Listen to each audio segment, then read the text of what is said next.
بسم اللہ الرحمن الرحیم۔ السلام علیکم ویورز، میرا نالج ٹیوب چینل پر آپ کو ایک دفعہ پھر خوش آمدید۔ تاریخ اسلام سیریز کے حوالے سے مختلف نبیوں کے قصے آپ سے بیان کیے جا رہے ہیں۔ پچھلی ویڈیوز میں ہم نے حضرت موسیٰ علیہ السلام تک کے زمانے کے واقعات اور حالات آپ سے بیان کیے تھے اور تذکرہ حضرت ہارون علیہ السلام پر ختم ہوا تھا۔ آج کی ویڈیو میں ہم حضرت ہارون کے بعد جو نبی آئے یعنی حضرت یوشع بن نون علیہ السلام، ان کے حالات زندگی آپ سے بیان کریں گے۔ تو اس معلوماتی ویڈیو کو پورا دیکھیے اور اگر پسند آئے ویڈیو تو لائک ضرور کیجیے گا اور شیئر بھی کیجیے گا۔ حضرت یوشع بن نون برگزیدہ نبی تھے۔ سب سے پہلے خدا نے انہیں وفات حضرت ہارون کے بعد حضرت موسیٰ کا وصی و جانشین بنایا، پھر انہیں نبوت عطا فرمائی اور انہی کے ہاتھوں اریحا کا علاقہ فتح کروایا اور انہی کے عہد مبارک میں بنی اسرائیل ارض مقدس میں داخل ہوئے۔ ان کے لیے سورج کو پلٹایا۔ باب حطہ کا واقعہ بھی انہی کے عہد سے متعلق ہے۔ حضرت یوشع کا رنگ گندمی تھا، ان کا سینہ بہت چوڑا تھا، قد میانہ تھا، آنکھیں بڑی تھیں، بہادری میں بے مثال تھے، فن سپاہ گری میں ماہر تھے۔ آپ کا سلسلہ نسب حضرت یوسف بن یعقوب علیہ السلام تک پہنچتا ہے۔ آپ کا نسب نامہ کچھ یوں ہے: یوشع بن نون ابن یشع ماغ بن عمیہود ابن لادان بن نالح بن راشف بن رافع بن یرعاب بن افراہیم بن یوسف بن یعقوب علیہ السلام۔ حضرت یوشع بن نون حضرت موسیٰ کی خدمت میں شروع سے آخر تک رہے اور ہر مقام پر ان کی پوری امداد کی۔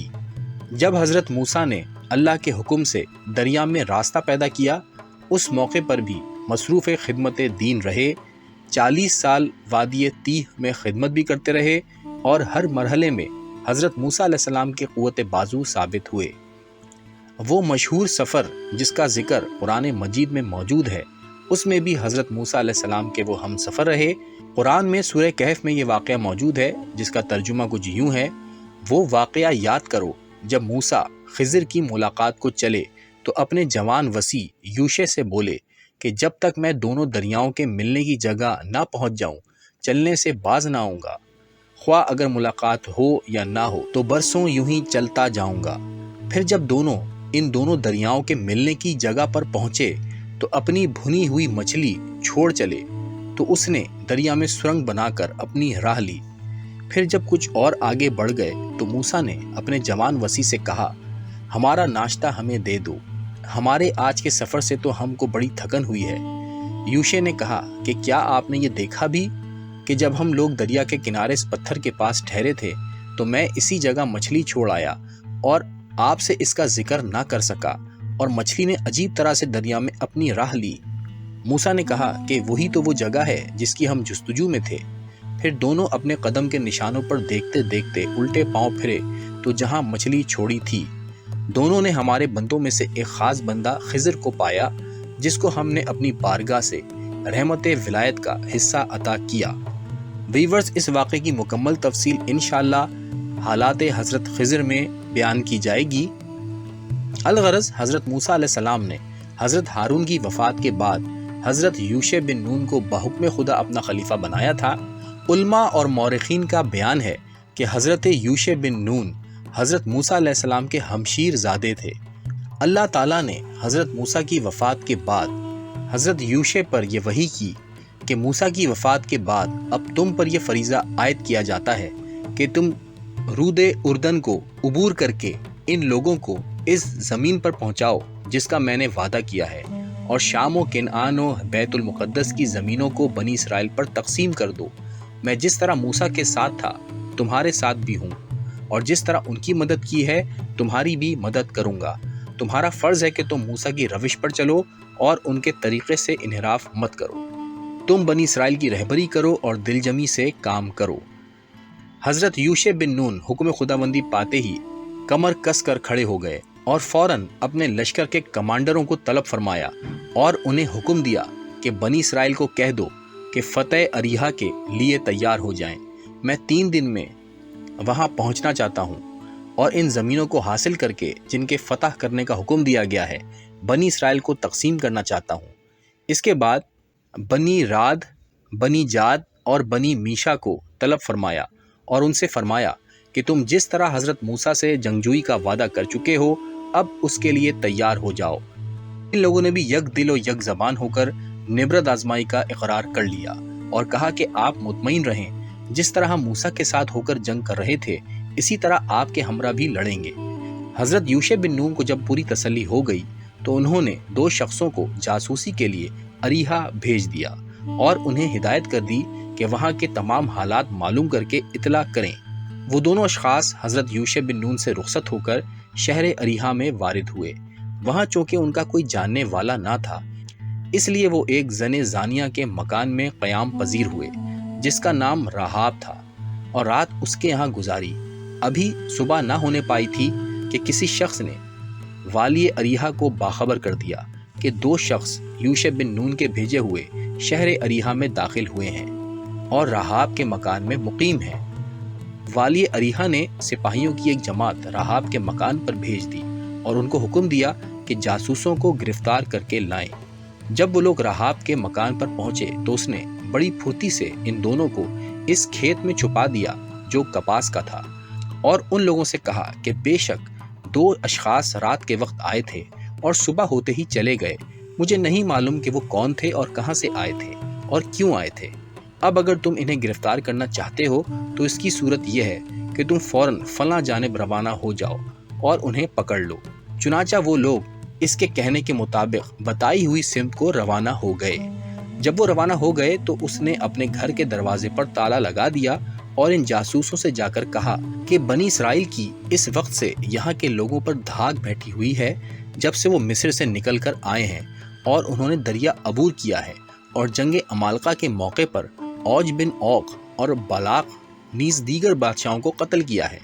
اریحا کے باشندوں کی ہمتیں پست ہیں اور وہ بنی اسرائیل سے خوف کھاتے ہیں۔ اور سنو، میں تمہیں مشورہ دیتی ہوں کہ تم لوگ پہاڑوں میں چلے جاؤ اور 3 دن تک اس میں پوشیدہ رہو یہاں تک کہ وہ لوگ جو اردن کے راستے میں تمہیں تلاش کرنے گئے ہیں واپس آ جائیں۔ ان کی واپسی کے بعد تم یہاں سے نکل کر چلے جانا، مگر میں تم سے درخواست کرتی ہوں اور تمہیں قسم دیتی ہوں کہ تم جب اریحا پر قبضہ کرنا تو مجھے نہ ستانا اور میرے ساتھ مہربانی سے پیش آنا، کیونکہ میں نے تمہاری جانیں بچائی ہیں۔ چنانچہ ان لوگوں نے اس کے تحفظ کا وعدہ کر لیا اور پہاڑوں میں پوشیدہ ہو گئے۔ جب انہیں معلوم ہو گیا کہ سپاہیوں کا دستہ واپس آ گیا ہے تو وہ وہاں سے روانہ ہو کر حضرت یوشع بن نون کی خدمت میں حاضر ہوئے اور ان کو اریحا کے حالات سے آگاہ کیا۔ حضرت یوشع بن نون نے حکم دیا کہ سب لوگ یہاں سے کوچ کر کے روانہ ہوں اور دریائے اردن کے کنارے جا پہنچے۔ چنانچہ سب روانہ ہو گئے۔ حضرت یوشع نے فرمایا کہ دریا عبور کرتے وقت بنی لاوی صندوق الشہادت کو اپنے ہمراہ رکھیں اور اسے لے کر سب سے آگے روانہ ہوں اور کوئی شخص بھی صندوق الشہادت سے آگے نہ بڑھے۔ دوسرے دن یہ سب لوگ اپنا سامان باندھ کر روانہ ہوئے۔ جو ہی صندوق الشہادت جس میں توریت وغیرہ تھی پانی کے قریب پہنچا، پانی نے قدم روک لیے اور لشکر یوشع بن نون کے لیے راستہ دے دیا۔ یعنی جس طرح مصر سے روانگی کے وقت دریائے نیل میں راستہ بن گیا تھا اسی طرح یہاں بھی راستہ بن گیا۔ حضرت یوشع بن نون نے حکم دیا کہ صندوق الشہادت کو اس وقت تک وسط دریا میں رکھا جائے جب تک تمام بنی اسرائیل دریا کو پار نہ کر لیں۔ چنانچہ ایسا ہی کیا گیا۔ جب سب پار ہو گئے تو صندوق کو نکال لیا گیا اور پانی پھر آپس میں مل کر بہنے لگا۔ حضرت یوشع بن نون نے چلتے وقت یہ بھی حکم دیا کہ فرزندان اسباط میں کے 12 افراد ایک ایک پتھر اردن کی اس سرزمین سے لیتے چلیں تاکہ بنی اسرائیل میں نسل در نسل اس کا تذکرہ جاری رہے کہ یوشع بن نون کے لیے بھی اسی طرح دریا میں راستہ پیدا ہوا تھا جس طرح حضرت موسیٰ علیہ السلام کے لیے دریائے نیل میں پیدا ہوا تھا۔ اردن کے دریا کو پار کرنے کے بعد یہ لوگ اریحا کی فتح کا قصد کر کے آگے کو روانہ ہوئے۔ چلتے چلتے بمقام جلجال وارد ہو کر خیمہ زن ہوئے۔ حضرت یوشع نے حکم دیا کہ وہ 12 پتھر جو ساتھ لے کر آئے ہیں انہیں جمع کر کے اس جگہ ایک مینارہ بطور یادگار بنا دیا جائے۔ چنانچہ ایک بڑا مینارہ تیار کر دیا گیا۔ ابھی چند ہی روز جلجال میں ٹھہرے تھے کہ حکم خداوندی آیا کہ بنی اسرائیل کا ختنہ کر دیا جائے، کیونکہ وہ لوگ جو مصر سے آئے تھے وہ سارے گردش تہ میں فوت ہو چکے تھے۔ وہ سب کے سب مختون تھے، لیکن جن کی پیدائش 40 سال تیہا کے چکر میں ہوئی تھی وہ سب غیر مختون تھے۔